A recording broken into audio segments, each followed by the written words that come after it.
YouTube world, going from my office tonight. We're going to be doing something tonight a little bit different. I'm going to be teaching with some notes. Bear with me. Let's see where we go. Here's your hint.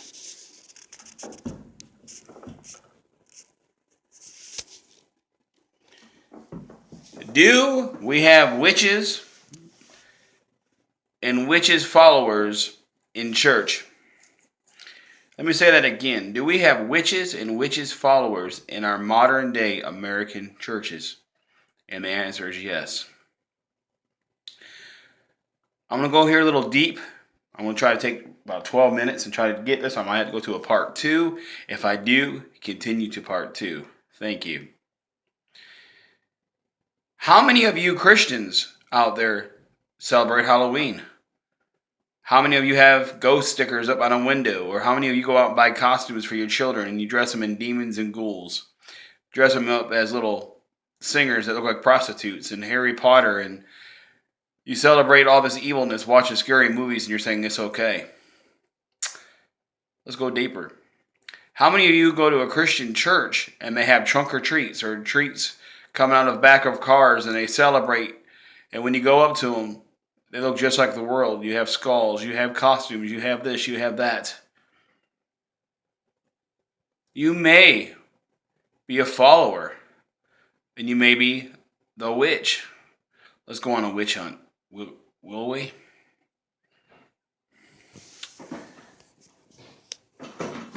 I'm going to go into like 9 to 10 reasons tonight. Reason 1. Yes, I'm going after notes. Bear with me. This is deep. Reason 1. October 31st is the Day of the Dead.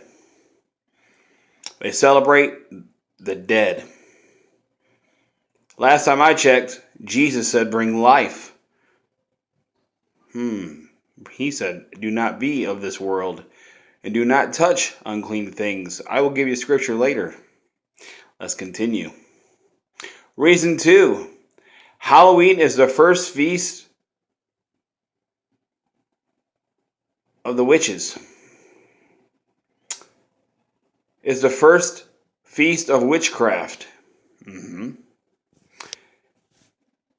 It's the day witches attempt to communicate with the dead through different means of divination. Divination means what, people? Let's go. Psychic, witchcraft, Harry Potter. He's a sorcerer. Let's go deeper.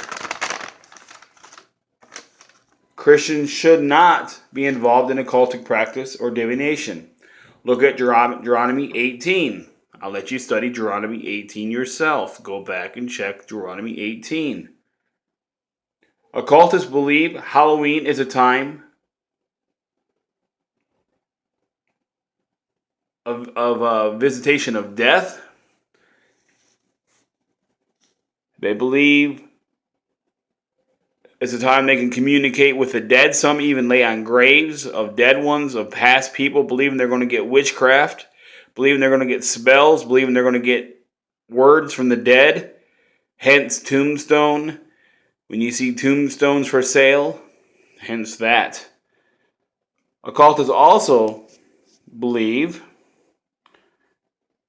that Halloween is a night that spirits leave the tomb looking for a warm place back in their home. Listen to this. Getting deeper. Digging with a shovel. Hence, this is why the villagers were dressed in costumes to scare away the spirit that came back to plunder the home, destroy the home or the field, and send it down the road. Getting deeper, they would also leave food and treats to appease the spirits so they would not destroy the homes or crops, and this would move them down the road. That's why this is so important. This is why today kids dress up in costumes seeking treats. comes from witchcraft practices to scare away the spirits that will come out of the tombs on Halloween. Occultists also try to scare away the spirits by carving scary faces into pumpkins. They would make them hideous and scary. And they would also put them on a stick, put a candle inside, and carry them around. Hence the word jack-o'-lantern. Let's see. So far, Halloween got to do with death. Got to do with spirits coming out of the ground, wearing costumes to scare them away, placing candy and treats to chase them down the road, divination of spirits by laying on tombstones to get great power, but it's okay for us to put tombstones in our yard and celebrate death. Let's go deeper.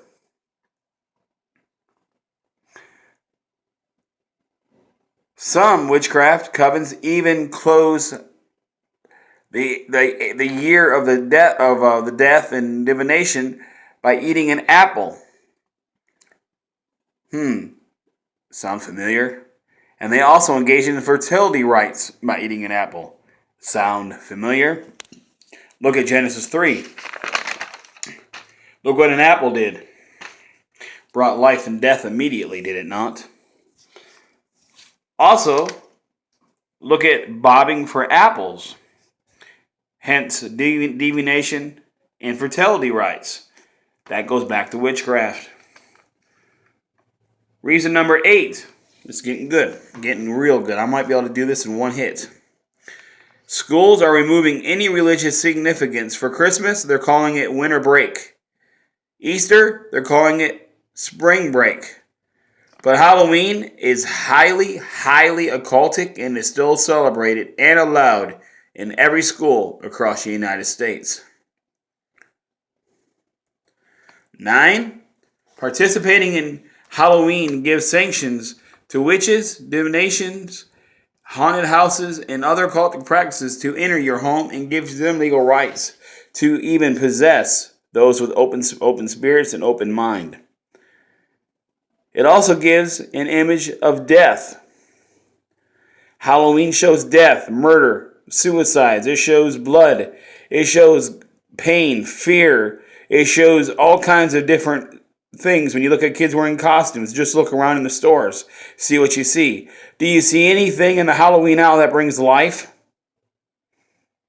Oh, the little cutesy costumes. No, them ain't cutesy costumes if you look at the occultic ways of why they are created. Jesus came to give life. Jesus came to give life. He came to give what? Life. Let me give you a little scriptures here so you can go back and study so you know that I am not crazy. What does Hebrews 4:12 says about the double-edged sword? Look it up. It says the blind should not lead the blind. If your pastor's having a trunk or treat and they're in there giving out candy and everybody's dressing up like the world, it's just the blind leading the blind. Come on now. It says do not come out and do not touch any unclean thing. Where? In 2 Corinthians 6:17. If you're participating in Halloween, you're touching an unclean thing. You're touching the occultic. You're touching the divination. You're touching witchcraft. You're touching demons. You're touching spirits. You're touching all these things. Spirit of fear, spirit of murder, spirit of rage, spirit of this. Come on now. It also says that the church should not be lukewarm, Revelations 3:16. So if the church is celebrating Halloween, and it looks like Halloween, smells like Halloween, acts like Halloween, then guess what? Lukewarm. You should know the tree by their fruits. If the tree is bearing good fruit, then it's a good tree. If it's bearing bad fruit, it's bad fruit. Well, if you're celebrating Halloween, you are celebrating and giving bad fruit, rotten fruit. It says in Romans 11:4-5, that the remnant generation shall not bow his knee to Baal. We shall not bow our knee to Satan by giving out all this Halloween in our churches. We should not be out there dressing like the world. We should not be out there with pumpkins and skulls and all this stuff. And when you pull up, it looks like the world because it says we should be set apart. It says in John 14:6 that Jesus is the way and he is life. It also says in Revelations 1:18 that Jesus went to hell. He went to Hades to get what? The keys of what? To death. He got the keys to death. He got keys to sickness. He went down there and took us out of those situations. He took us, he said, be away from those situations. Be a set apart. Be a holy generation. Be a light of this world. So you're saying it's okay to be trunk or treat. It's okay in our church to give out candy. We're doing the works of God. No. If you're doing Halloween, you are a witch. You are leading a witchcraft generation. You do not know the Lord. You do not know Jesus, because Jesus says, be life. Bring life. Show life. Show love. Show compassion. Please pray and look over what you're doing in your churches as you're passing out trunk or treats and you're dressing your children as little things and little ghosts and little demons. Halloween is not of God.